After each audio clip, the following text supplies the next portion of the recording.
Hello everyone, good evening. তো এখন হচ্ছে সন্ধ্যাবেলা 7:32 বাজে।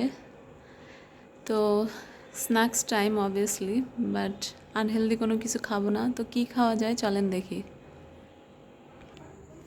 তো চলে এলাম আমার ব্যালকনি গার্ডেনে।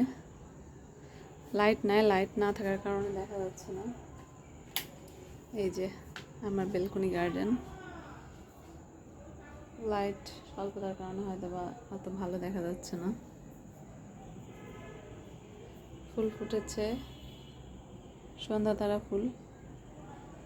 গাছে পানি দেওয়া দরকার। আজকে আসলে এই পাশে আমি আসিও নাই, গাছে পানিও দেয় নাই।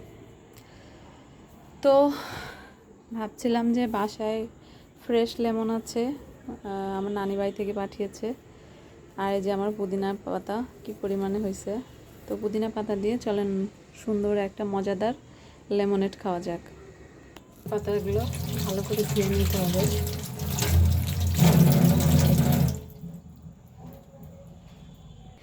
তো এখানে সব কিছু রেডি করে নিয়েছি, যে লেবুটাকে স্লাইস করে কেটে নিয়েছি, পুদিনা পাতা রেডি করে নিয়েছি। আর এখানে হচ্ছে এই যে মশলা টশলা সব রেডি করে নিয়েছি। এটা হচ্ছে চিনি, এ সাইডে লবণ, এটা হচ্ছে ভাজা জিরার গুঁড়া, আর এটা হচ্ছে একটা স্পেশাল মশলা। এটা আমার স্পেশাল মশলা, আমি লেমনেডে ইউজ করি। তো আর এই যে ব্লেন্ডার, এখন ব্লেন্ডারে সব কিছু রেডি করে নিব। লেবু চিপে নেবো পুদিনা পাতা দিয়ে, আর সব কিছু মশলা দিয়ে একসাথে ঢেলে দিয়ে হচ্ছে ব্লেন্ড করে নিব।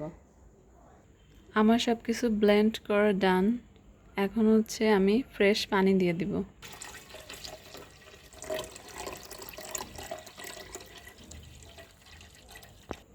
এই যে আমার ফ্রেশ লেমনেড রেডি। এবার সার্ভ করে নিলে হয়ে যাবে, একটু ছেঁকে সার্ভ করে নেব।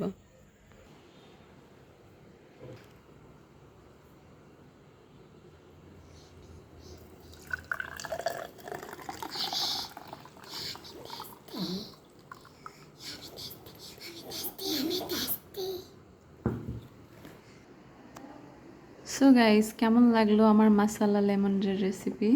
তো এই যে আমি একটু ডেকোরেশন করে নিয়েছি। খেতে কিন্তু অনেক মজা হয়েছে। আপনারাও চাইলে বাসায় এভাবে মাসালা লেমনের ট্রাই করতে পারেন। এটা কিন্তু অনেক হেলদি, শরীরের জন্য এবং স্কিনের জন্য অনেক বেশি হেলদি, কারণ পুদিনা পাতা এবং লেমনের হচ্ছে বেনিফিট আমি আপনাদেরকে আর এক্সট্রা করে কি বা বলবো। আপনারা এইভাবে বানিয়ে খেতে পারেন এবং মুখর অনেক, খাইতেও অনেক স্বাদ। তো চাইলে এরকমভাবে মাসালা লেমন বানিয়ে আপনারা বাসায় ট্রাই করতে পারেন। তো ভালো থাকবেন। আল্লাহ হাফেজ, আসসালামু আলাইকুম।